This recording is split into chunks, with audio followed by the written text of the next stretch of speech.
Twin boys crash billionaire's wedding with their mom, then drop a DNA bomb that changes everything. Welcome to Beyond Color Stories. I'm your storyteller, James, and I hope you're having a wonderful day. May peace, joy, and inspiration fill your heart as you join us on this journey. After reading so many heartfelt comments from my loyal family, I know many of you have been eagerly waiting for a story written by my wife, Selena. So today, I'm thrilled to bring you another touching tale from her. She writes from the soul, pouring her heart into every sentence. After 10 hours of dedicated effort, she's crafted this story just for you, and I truly hope it resonates. If you spot any errors, feel free to share suggestions in the comments. They help us grow. And if Selena's writing speaks to you and you'd like more of it, let me know. Don't forget to subscribe to the channel. Now let's dive into this emotional story together. The chandeliers gleamed above, casting golden light across the grand ballroom, where laughter, champagne, and classical music swirled like a dream. Jordan Carter, a billionaire famed for his power, charm, and staggering wealth, stood tall in a tailored black suit beside his bride-to-be, Vanessa Hamilton. She was a vision in white satin, pearls draped elegantly around her neck, her lips curved in a picture-perfect smile. Guests in designer couture filled the marble floor, clinking glasses as they awaited the union of two of the city's most powerful families. The priest cleared his throat, preparing to begin the vows as camera flashes sparkled like stars. But before a single word could be spoken, the grand oak doors creaked open. A collective gasp echoed as all eyes turned to the entrance. There in the doorway stood two identical boys, around 9 years old, dressed sharply in navy suits with bow ties, their faces full of quiet purpose. Their light brown hair was combed neatly, their eyes alert and searching. Beside them stood a woman, elegant, composed, with soft waves of chestnut hair falling over her shoulders. Her beauty was understated, untouched by glitter or jewels, yet radiant in its quiet dignity. She wore a modest cream dress that flowed gently as she walked, her heels clicking softly on the polished floor. One of the boys, Sam, took a breath and stepped forward, looking straight at the groom. "Mr. Carter," he said clearly, voice steady despite his youth, "we believe you're our dad." A hush swept across the room like a wind silencing the music and murmurs. Vanessa's eyes widened, her fingers still curled around Jordan's arm, now trembling. The music came to an abrupt stop, the air thickening with tension. The priest stood frozen, the holy book in his hands suddenly heavier than gold. Jordan's complexion paled, his eyes locked onto the boys, two strangers who looked eerily familiar. "What?" he muttered under his breath, blinking as though to erase what he'd just heard. Soft whispers began to stir, tiny waves rippling across the sea of guests. "Who are they? They look like him. Is this a scandal?" Linda, still holding Tim's hand, stepped forward, graceful and unshaken. She didn't rush, didn't flinch beneath 100 stunned stares. She hadn't come to cause chaos. She had come for the truth. "Please," she said, voice calm but caring. "We're not here to ruin your day, Jordan. I didn't come for revenge. I came for answers." Her tone was gentle but unyielding, enough to make even the most skeptical listen. Sam squeezed his brother's hand and took another step forward. "We don't want to hurt anyone," he said. "We just want to know who we are. We just want to know if you're really our dad." Jordan's throat tightened. His gaze flicked between the boys and Linda. Their brows, their dimples, even the tilt of their heads. It was like watching a mirror of his younger self, multiplied by 2. Vanessa took a slow step back, her face stiff, trying to maintain composure. She looked at Jordan, her lips parted, waiting for him to deny it, to laugh it off. But he didn't. He just stared, like a man stuck between reality and memory. The crowd remained silent, suspended in disbelief. The priest awkwardly cleared his throat. Should we pause the ceremony?" Jordan raised a hand, voice low but resolute. "Yes, stop everything." A wave of gas rolled through the crowd. Vanessa blinked rapidly. "Jordan," she began, but he shook his head. His attention was solely on the woman and the boys. "Linda," he said, as if testing the name for familiarity, "is it really you?" She nodded, calm and unwavering. Yes, we met almost 10 years ago. We shared something brief, something I never forgot, and from that came two beautiful boys.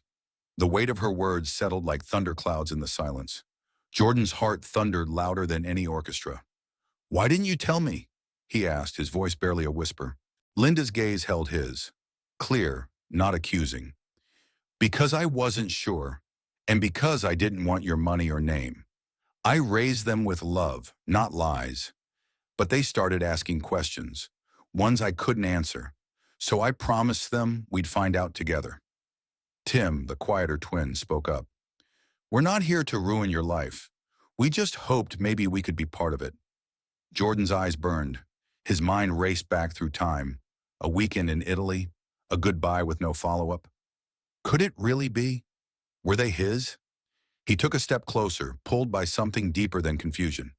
I want a DNA test, he said. I need to know. For them, for all of us. Sam gave a small smile. That's all we ever wanted. The wedding was halted. Vanessa, humiliated, left the altar in silence. The guests were ushered out, some whispering, some gaping, some unsure what to say. Linda remained, standing tall amidst the aftermath. Jordan stood across from her, caught between the life he had built and the one that just walked through his doors. The space once meant for vows had turned into a place of reckoning, and the boys, hand in hand, had unknowingly triggered a change that would echo far beyond that ballroom. The echoes of a halted wedding still lingered, golden and ghost-like, in Jordan Carter's estate. The grand ballroom was quiet now. Ivory petals lay crushed beneath shoes, the vows left unspoken, the orchestra forever silenced. But it wasn't just a wedding that had paused. It was Jordan's entire world. He stood in his private study, gazing out over the quiet gardens where flashbulbs once popped. His mind wasn't on the ruined ceremony. It was on the two faces that mirrored his own, and the woman who had carried a truth not rooted in revenge, but in quiet courage. Now in this deep silence, he waited, not for fanfare, but for clarity. On his mahogany desk sat an envelope, untouched but pulsing with significance. Inside were the DNA results, answers to questions that haunted every breath he took. His hands, steady in business deals, trembled slightly. Because this wasn't business. This was blood. This was real. He sat down, inhaled deeply, and opened the envelope with reverence. Each crease felt like it held a heartbeat. His eyes scanned the paper and stopped. 99.99% probability of paternity. One sentence. One truth. They were his. Jordan sat beside Linda on the couch, their shoulders almost touching. The soft glow of the fire danced across her face, highlighting the quiet lines of resilience and love that time had etched into her features. The chaos of crayons and giggles surrounded them, but in that small, intimate pocket of the room, a stillness existed between them, a delicate pause filled with unspoken words and shared memories. Jordan turned toward her, his voice low and full of a tenderness that had taken root deep in his chest. I don't think I ever knew what real strength looked like until I saw you standing in front of the world and choosing silence over spite. Linda didn't look away. She met his gaze with something soft and searching. I've had years to learn what's worth fighting, she murmured. And you were never the enemy. The past wasn't your fault. You were just lost. And you waited, Jordan said, almost in awe. Even when it hurt, even when it cost you everything.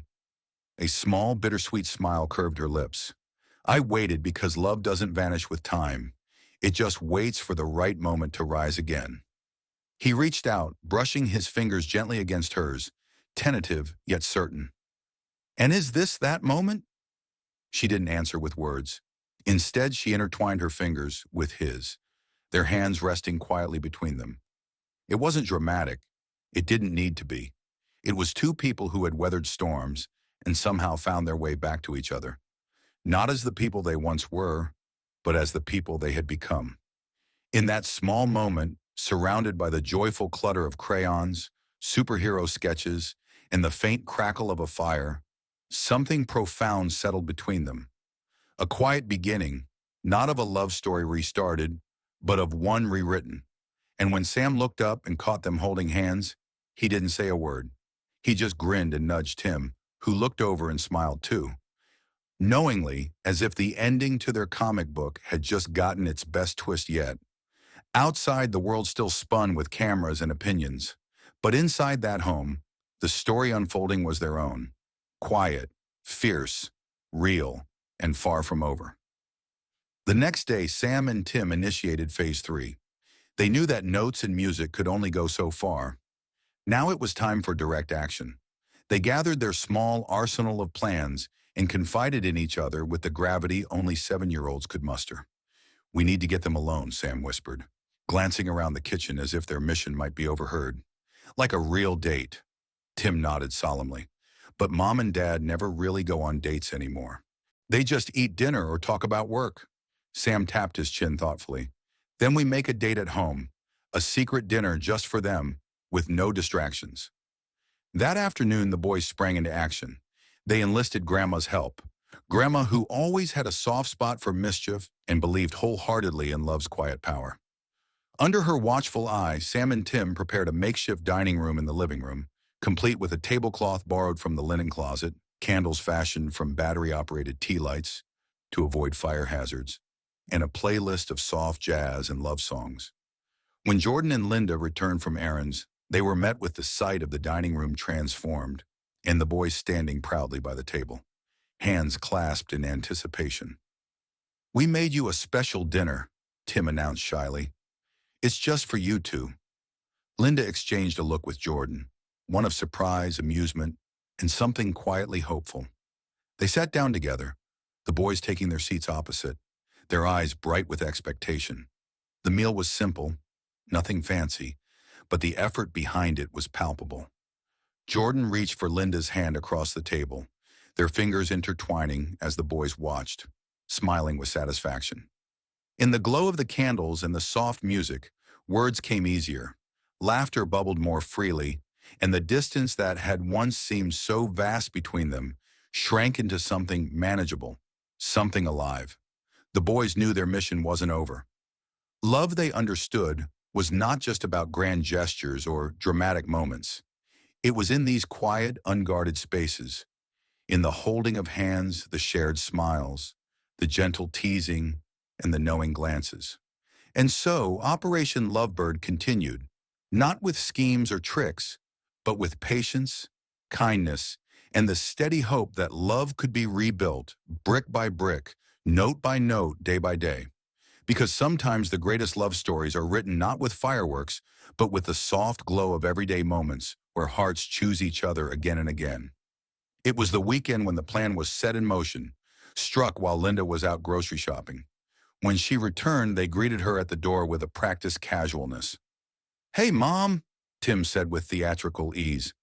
"We, invited Dad to dinner," Sam added, nodding quickly. "Just as friends," Tim chimed in. "You know, friendly food." Linda narrowed her eyes, amused. "Friendly food?" she echoed, skeptical. "You two are acting very suspicious." But before she could say more, they pulled her inside, buzzing with urgent excitement. When she saw the dining room, she couldn't help but burst out laughing. The table wasn't set for 4, but for 2. Candles flickered unevenly in the center, surrounded by a ring of potato chips arranged like flowers. 2 juice boxes stood by the plates like wine glasses, and at the heart of it all was a handmade menu with 3 options: spaghetti, laughter, and 1 kiss, optional. Linda turned slowly and spotted the boys peeking shyly from behind the curtain. "They're blushing," Tim whispered to Sam. "That's good, right?" Sam nodded vigorously, holding his breath. Just then Jordan appeared behind her, raising his eyebrows at the scene. "Wow," he said, adjusting his collar. "Did I just walk into a Michelin star date night hosted by 2 matchmaking gremlins?" Linda giggled, covering her mouth. "Apparently. And I think you're my date, Mr. Warner." Jordan pretended to bow. "A pleasure, Ms. Hayes." They sat across from each other, trying not to notice the boys giggling behind the couch. The spaghetti was a bit overcooked, the garlic bread burnt on one side, and the juice boxes slightly warm. But it was perfect. They ate slowly, savoring more than just the food. Conversation drifted easily. Books they loved, memories they hadn't shared, dreams once had but tucked away.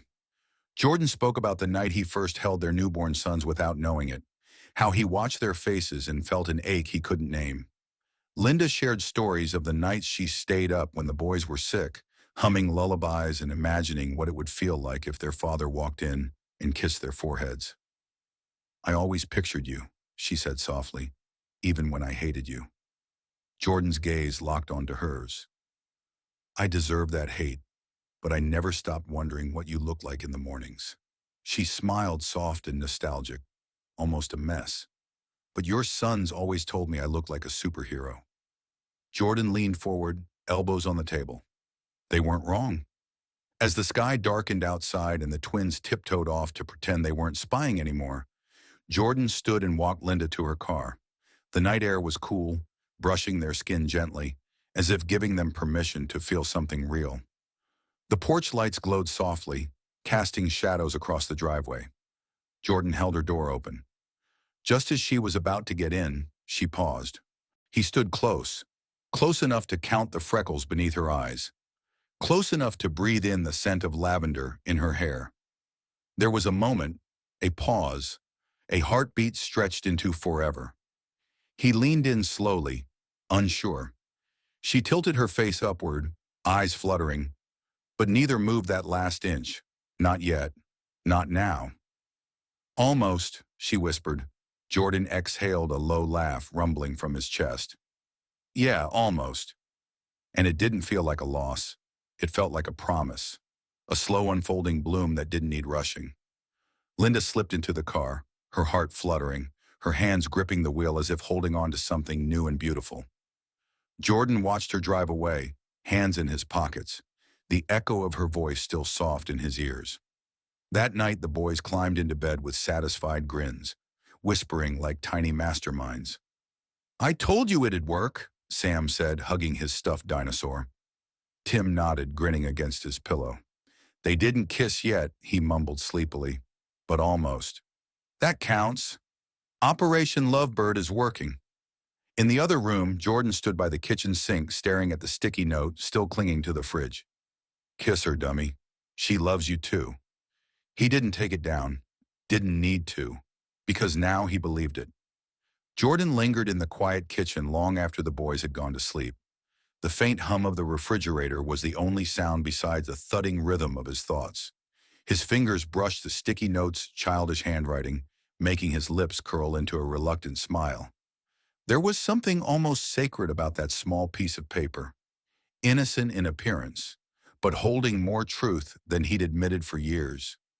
He turned the note over in his hand, not to throw it away, but to read again and again, letting its meaning settle deeper inside. That night, he barely slept. Instead, he stood by the window of his bedroom, eyes tracing the moonlight slicing across the floor. His thoughts circled memories he hadn't dared visit in a long time. Linda laughing in the kitchen, singing off-key while stirring soup, falling asleep with a baby in each arm while he watched from the doorway, too afraid to step forward and claim what was already his. The next morning, the decision came quietly, not like thunder, but like sunrise, inevitable, warm, and necessary. He would invite her to dinner, not because of what the boys wanted, not out of guilt or time lost, but because he wanted to look into her eyes and finally speak without regret strangling his voice. He wanted honesty, healing, and maybe, just maybe, the beginnings of something whole. He spent the day planning. He called in favors, set up the rooftop above his apartment, the place they once shared when love was young and unburdened. The old string lights were still tucked away, dusty but salvageable. He spent hours untangling, testing bulbs, stringing them carefully between railings, the same care he once used to place kisses down the curve of her spine. He made her favorite meal himself, using a recipe he hadn't touched in years, the one Linda always requested when there was something to celebrate. He bought flowers, not roses, those felt cliché, but yellow tulips, because Linda had always said tulips made her feel softer, like spring brushing against her heart. By twilight, the rooftop was nearly complete. Candles lined the perimeter in glass holders, soft jazz hummed from hidden speakers, and a small table for two was draped in ivory linen. A gentle breeze kissed the air as the city lights flickered awake below, but up here, it felt like another world. He checked his phone. 6:58 p.m. She'd be here any minute. Linda wasn't sure what to expect when she pulled into the lot. Jordan's text had been simple. Dinner, rooftop, just us. No emojis, no explanations. But something about the phrasing made her chest tighten with a strange ache. She wore a soft navy dress, not too formal, not too casual, just enough to feel like herself, but a little braver. When she stepped onto the rooftop, she gasped. The candles, the lights, the table, the smell of tulips. It was like stepping into a memory reimagined through dreams. Jordan stood by the railing, back to her, one hand in his pocket, the other holding a single yellow bloom. He turned when he heard her, and for a moment, neither spoke. He looked peaceful, different, like a man ready to stop pretending. She smiled first. You remembered the tulips. He smiled back, offering the flower. I never forgot them. They sat, the clinking of silverware and hum of music filling the quiet between them. It wasn't uncomfortable. It was careful, thoughtful, like they were both slowly peeling back layers they'd wrapped around themselves for too long. Halfway through, Jordan set down his fork, leaned forward, elbows resting on the table's edge. Linda, he began, voice low and raw, I remember how I felt. Even if I forgot the time, she blinked, surprised by the sharp truth. He wasn't reading from a script. He wasn't rehearsing. He was speaking from somewhere deep. There were days I was buried in my own shadows, convinced forgetting was easier, safer. But I never forgot how it felt when you looked at me like I was worth something, or the way your voice made me believe I could be better. I remembered that every damn day. Linda swallowed hard, eyes stinging. She hadn't expected this. Not tonight, not from him. But hearing it unlocked something she didn't realize was still hurting. You don't know how long I waited to hear that, she whispered. How many nights I cried over things I didn't understand. I hated you, Jordan. I hated myself more for still loving you through it. Her voice cracked on the last word. He reached across the table, his hand covering hers without thinking. I never stopped loving you, she said, quieter now, like confession breaking years of silence. Even when I told myself to forget, even when I begged myself to move on, you were in every song, every story I told the boys, every sigh I tried to hide when they asked what love used to feel like. Jordan's grip tightened slightly. Linda, he said gently, I thought I was protecting you by staying away. But I see now I was just afraid of failing again, of not being enough. You don't have to be perfect, she said. You just have to show up. For a long moment, they just stared, the city below forgotten. She squeezed his hand. He smiled. Then, slowly standing, he extended his hand. Dance with me. She hesitated only for a heartbeat before slipping her hand into his. He pulled her gently into his arms. As the music shifted into something slower, more vulnerable, they began to sway. Her cheek rested against his shoulder, his hand pressed lightly to the small of her back. Neither said a word. They didn't have to. The silence was their language now, full of everything they never said. Every apology, every wish, every ounce of love still burning between them. The stars blinked softly above. The city lights faded into mere specks in the background. In that rooftop haven, it was just the two of them, people who had unraveled and rebuilt, finding each other again not through dramatic declarations, but through quiet truths. As the song slowed to its final notes, Jordan leaned down, lips brushing her temple. I want more than weekends, he whispered. More than late-night texts, shared custody, polite check-ins. She lifted her gaze. What do you want? She asked, voice barely more than breath. His answer came without hesitation. I want forever. With you. With our boys. Morning arguments over coffee, school runs, falling asleep in your arms. I want to laugh at your bad jokes and grow old with you. I want a home, with all three of you in it. Her eyes welled up, not with pain, but release, hope and joy waiting patiently beneath the grief. She cupped his cheek, smiling through tears. Then stop asking, start staying. Their lips met, not with urgency or regret, but with gentleness only time and forgiveness could teach. Soft, slow, long overdue, filled with silent promises no words could do justice. Breathless and new, Jordan rested his forehead against hers. "Welcome home," he whispered. He didn't let go. Not when the breeze lifted her dress hem, not when the music faded into the quiet city hum. He held her, forehead pressed to hers, as if anchoring time in that single contact. In the still rooftop night, with no guilt, no years lost, no questions clawing at the edges, he realized he was ready, not just for reconciliation or forgiveness, but for a life that never paused again. A life where Linda didn't exist on the periphery of school events and weekend handovers, but right beside him, at the dinner table, in bed, raising their boys, fighting over laundry, celebrating birthdays, with messy cake and honest laughter. He kissed her once. In the quiet darkness, Jordan held her hand and spoke only the truth. "It is." From that moment, his mind began to turn, not just to rebuild what was lost, but to seal it with something permanent, sacred, something the boys could witness and remember forever. The plan unfolded slowly over the next few days. It wasn't marked by extravagance or grand gestures, but by soft preparations, meaningful touches, and the eager help of two little assistants. One sunny morning at breakfast, Jordan slid two miniature superhero rings across the table to Sam and Tim. "I need your help," he whispered, voice low and conspiratorial. "I want to ask Mommy something very important, but I can't do it without my two favorite wingmen." The twins' eyes sparkled like fireworks, and they nodded with such fierce excitement that one nearly spilled his orange juice. Jordan laughed, tousling their hair and leaning in. "We'll need signs, lights, music, and one big surprise." Sam immediately grabbed his crayons and markers, while Tim whispered ideas about fairy lights and sparklers. They decided the backyard would be the perfect place, their favorite spot, full of childhood memories, the scent of fresh-cut grass, the very tree where Jordan had hung a swing when the boys turned 4. They would do it there, beneath the dusky sky, fireflies buzzing through the warm air, laughter tucked into every corner of the yard. Jordan spent the day planning every detail.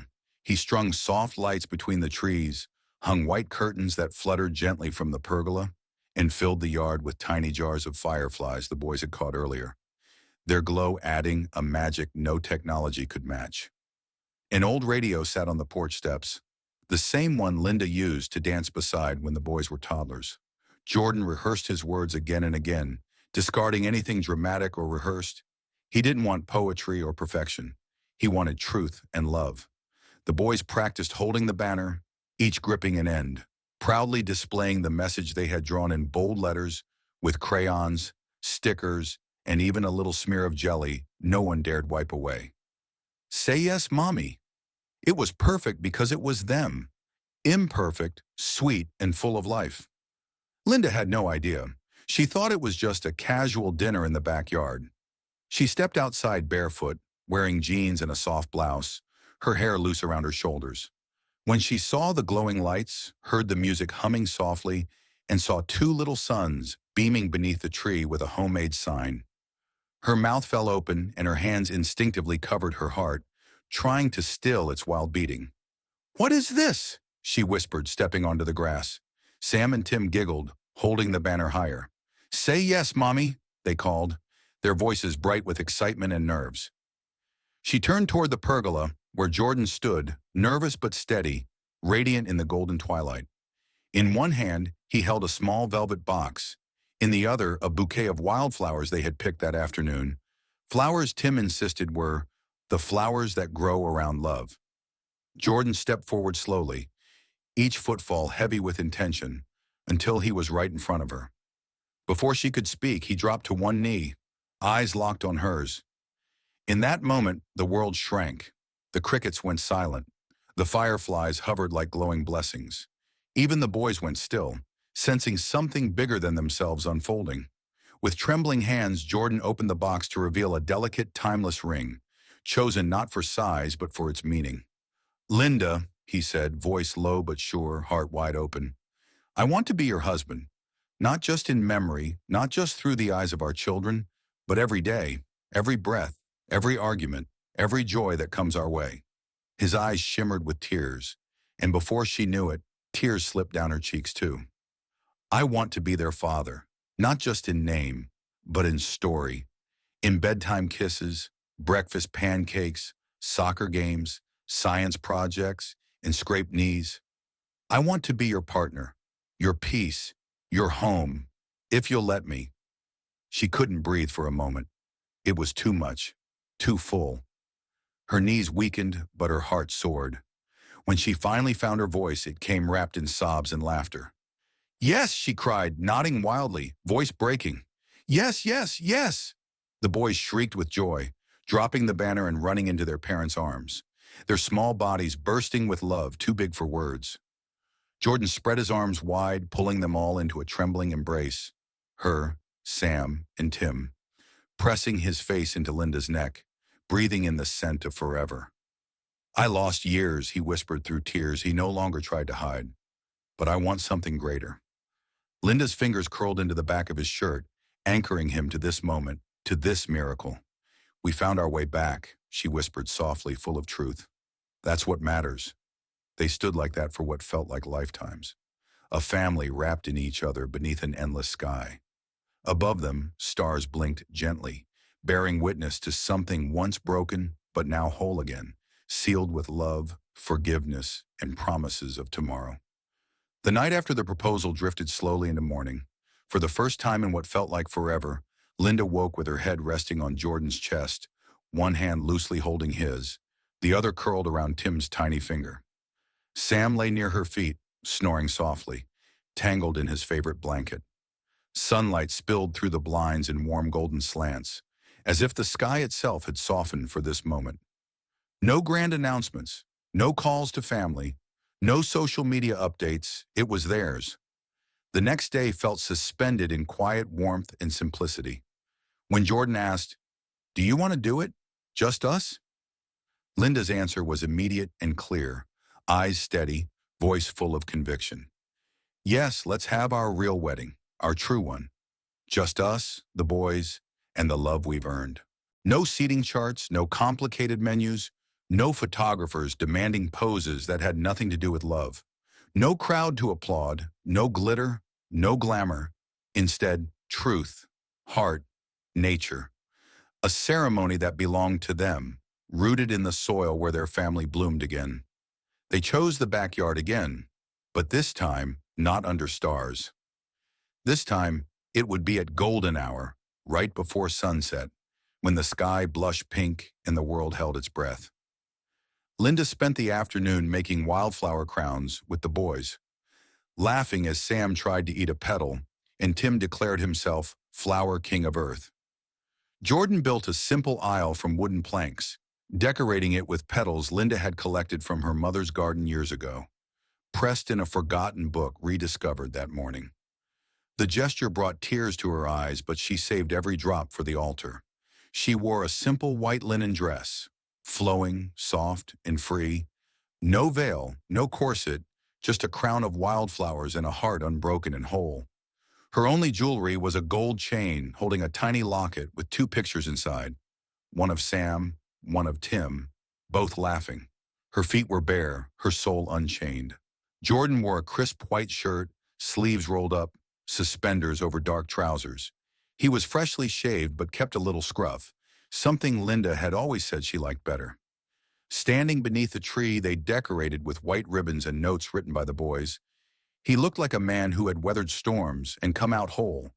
Not perfect, but real. The boys walked Linda down the aisle, each holding one of her hands. There was no traditional march, no recorded music, just birds singing in the trees and leaves rustling softly in the breeze. Petals cushioned their steps. Jordan's breath caught as he watched her approach. His hands trembled, eyes misting, not with nerves but with the overwhelming realization that this was really happening. The woman he had almost lost, the mother of his children, the one who saw every broken piece of him, and stayed. He stepped forward until he met her at the center. Sam looked up at Linda, took a deep breath, and with all the seriousness of a best man said, Dad earned her. Everyone laughed, but Jordan's heart swelled. He knelt to look Sam in the eyes.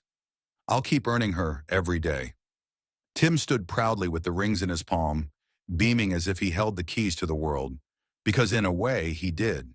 Those rings were promises, stories, the final stitch in a tapestry of pain, healing, and love. There was no officiant, just the four of them in a sacred circle. Jordan took Linda's hands, voice trembling with emotion, before a vow even left his lips. I don't stand here to promise perfection, he began, blinking back tears. I stand here to promise effort, to promise softness on hard days, strength when you need to lean, and laughter when it feels too heavy to cry. I take you and our boys forever, not just in the good times, but in the exhausted, messy, ordinary ones too. Because love like ours doesn't live in grand gestures. It lives in holding hands while washing dishes, in watching cartoons with the boys when we're tired, in learning every day to choose each other again and again. His voice cracked. Linda rubbed her thumb gently over his trembling fingers. You gave me a second chance, not just at love, but at life. You believed in the man I could become, even when I couldn't see him yet. And for that, I vow to spend every breath showing you your faith was never misplaced. Linda exhaled slowly, then raised her hand to his cheek, her own tears catching sunlight. I've waited for this moment, she said, not because I wanted a fairy tale, but because I wanted the truth. And you, Jordan, have become my truth. I vow to love you with grace, forgive with softness, argue with respect, and make up with honesty. I vow to laugh with you when we trip over toys, to dance with you in the kitchen when no one's watching, to grow old beside you, never letting go of the fire we relit together. I vow to love our boys loudly, reminding them every day that their parents chose each other, not just once, but over and over again. And most of all, I vow to never forget. Love isn't what saved us. Choosing love did. She smiled through tears, leaning her forehead to his, and in the quiet space between them, the world seemed to pause. Tim cleared his throat dramatically and held out the rings. Jordan took one, sliding it slowly onto her finger, as if placing something sacred in its safest home. Linda slid his ring onto his hand, trembling just a little, eyes never leaving his. There were no instructions, no declarations from an officiant, but when Jordan whispered, "May I kiss my bride?" and Linda whispered back, "You'd better." Their lips met, soft, deep, long, and unhurried, filled with every silent promise made and every loud one yet to come. The boys cheered, running around like joyous comets, shouting, "Yay, Mommy and Daddy are married!" over and over, as if discovering a brand new holiday. Linda and Jordan laughed. It wasn't a wedding anyone crashed. It was one we completed. The stars above shimmered softly, like confetti from heaven, blessing a love that had weathered storms, survived silence, and returned stronger than ever. Not perfect, but permanent. Not loud, but everlasting. The fire's last crackles faded into ash as Jordan gently lifted Sam from Linda's lap, carrying him inside with quiet strength before returning for Tim, who murmured sleepily, nestling his cheek against his father's shoulder. Linda followed, the boys' laughter still echoing softly in her ears, even as they slipped into dreamland. Together they tucked the boys into their shared room, pulling the blankets up to their chests, placing gentle kisses on foreheads, still glowing from the magic of the day. When Jordan switched off the light, he reached for Linda's hand, silently threading his fingers through hers. Together they walked toward the master bedroom, a place that, tonight for the first time, would hold more than shelter or routine. It would cradle love. When Linda opened the door, her breath caught.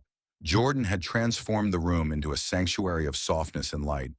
Dozens of candles flickered around the edges, their golden glow shimmering over soft white petals, trailing from the threshold all the way to the bed. The sheets were freshly changed, smooth and welcoming, with a single rose resting at the center of the pillows. The scent of lavender and vanilla floated gently through the air. It wasn't lavish, it was intentional, thoughtful. Every detail held meaning, every flicker of light a silent promise. She turned to him, lips parted, eyes glistening. In that moment, Jordan didn't see a wife. He saw the woman who had become his beginning, his middle, and now finally the forever he once thought he didn't deserve. Without a word, he stepped forward and swept her into his arms, carrying her over the petals like she was made of starlight. His touch was reverent, careful, as if he feared the magic would vanish if he moved too fast. He laid her gently on the bed, but before joining her, he knelt beside the edge, resting his forehead against her hip, holding her hands between his. "Tonight isn't about passion," he whispered, voice thick with emotion. "It's about every step that brought us here. Every night you cried alone. Every night I stayed distant. Every time we almost gave up. Tonight is about choosing each other again. In the quiet, in the light." Linda didn't respond with words. She didn't need to. Her hand slid into his hair, pulling him up to meet her. And when their lips met, it wasn't fiery or rushed. It was slow, deep, a language written in silence. They undressed each other not with urgency but with awe, peeling away years of misunderstanding, guilt, and longing until bare skin met bare heart. Jordan kissed the scars he knew by memory and the new ones he hadn't yet discovered. Every inch of her was touched as if it were precious. Linda's fingers traced down his spine, learning him again, not as the man who hurt her, but as the one who healed with every breath, every tender look, every whispered apology. He moved over her like a prayer, not seeking pleasure, but offering comfort. Each motion slow and intentional, the weight of their shared past pressing against their bodies but no longer suffocating them. Linda gasped, not from desire alone but from release. The emotional kind, the relief of knowing she could be vulnerable here now and not be met with distance or cold. Jordan kissed her collarbone, her shoulder, the spot just beneath her jaw where her heartbeat fluttered like a hummingbird. She sighed his name like a hymn, fingers wrapped in the fabric of his shirt before pulling it over his head, revealing a chest that bore more than muscle. It bore the imprint of redemption. Their bodies met in rhythm, but it was their souls that danced. Two halves long separated, finally finding a single steady beat. And in that quiet, gentle rise and fall of love made sacred, they shed everything they once feared to find them. No longer broken, no longer separate, just one. He kissed her forehead as she gasped against his shoulder, the world narrowing to the warmth between them, the candlelight shimmering across damp skin and glistening eyes. His name slipped from her lips in a breathless whisper that shook something inside him, something locked for years. He kissed the tears from her cheeks, his own blurring his vision. "I love you," he murmured against her skin. Not a declaration, but truth that needed no response. But Linda gave one anyway, cupping his face, her thumb brushing the corner of his mouth. "You're my home," she whispered. And he felt something break and mend inside him all at once. They made love slowly, as if time was theirs to command, and the past no longer held power over them. Outside, the rain began as a whisper against the windows, soft and steady, as if the world itself was cleansing their history, blessing the moment with renewal. Jordan traced the line of her spine with his fingertips after pulling her close. Her face nestled in the crook of his neck where her breathing steadied and their pulses matched. There were no words, only warmth, only peace. For the first time, neither of them was waiting for the other to pull away. No regrets between the sheets, no shadows in the corners, only light, only love. As the rain kissed the earth outside, Linda shifted to face him, eyes sleepy but glowing. "Do you feel it?" she whispered. Jordan nodded, brushing a damp strand of hair from her cheek. "Peace," he said softly, "like we finally arrived." They fell asleep wrapped around each other, like vines grown from the same soil, limbs tangled, hearts aligned, breaths slow and deep. Outside, the rain continued to fall gently, as if the world was tucking them in, washing away every yesterday that no longer mattered. Inside, two people who once stood on the edge of goodbye had finally stepped into forever. Not as fractured lovers piecing things back together, but as one whole heart beating steadily in the warmth of a love that finally belonged only to them. The morning after that night of healing arrived with golden sun slipping through the curtains, casting light over their resting forms. as if the universe itself whispered, "It's time to begin again." And in the gentle stirrings of a quiet Sunday morning, something new had silently bloomed, something beyond passion or redemption. Now, 1 year later, the home they once walked through in silence was unrecognizable, transformed not by renovations, but by life, laughter, and the tiny chaos of love in motion. Toys scattered along the hallway like breadcrumbs of childhood memories being made in real time. Drawings stuck with crooked tape across the fridge. The faint sound of a lullaby drifting from a Bluetooth speaker in the nursery, where soft pink curtains fluttered with the breeze. Linda stood barefoot at the edge of the crib, gently rocking it as her newborn daughter blinked sleepily at the morning light. The baby had her mother's almond eyes and a little patch of curls that defied the brush, a miniature miracle wrapped in a pale lavender blanket. Linda's smile was quiet but full, like her soul had been steeped in sunlight, as if every tear and ache that once defined her had been repurposed into joy, living in her very bones. Jordan appeared behind her, a bit disheveled in sweatpants and a shirt with a faint milk stain on the collar, but his eyes warm, overflowing with tender adoration he now gave so freely, not just to Linda, but to every living piece of the family they'd built. He wrapped his arms around her waist from behind, kissing the crook of her neck, whispering, "You never stop glowing." She leaned back into him, her head resting on his shoulder. "That's because I'm lit up from the inside," she murmured, and both looked down at the cooing infant, who stretched like a kitten and let out the tiniest yawn known to man. From the hallway, a sudden stomp and crash echoed. Sam and Tim were up, clearly battling over whose turn it was to use the superhero toothbrush. Their voices rose into sibling chaos that somehow sounded like music. Jordan chuckled, kissed Linda's temple, and whispered, "And so it begins again." Moments later, he reappeared in the hallway, both boys hanging off his arms like little monkeys, giggling as they clung to their father's back, shouting, "Daddy's the dragon! We're the knights!" Linda watched from the landing, heart bursting at the sight of her once reserved husband now roaring and spinning in circles, letting Sam and Tim lead the way through a world of play and imagination. How strange, she thought, that someone who had once been emotionally unreachable was now the silliest, softest, most invested part of their day-to-day lives. How easily he sat on the floor, letting the boys paint his face with washable markers. How he read bedtime stories with voices and drama. How he kissed scraped knees like a professional healer.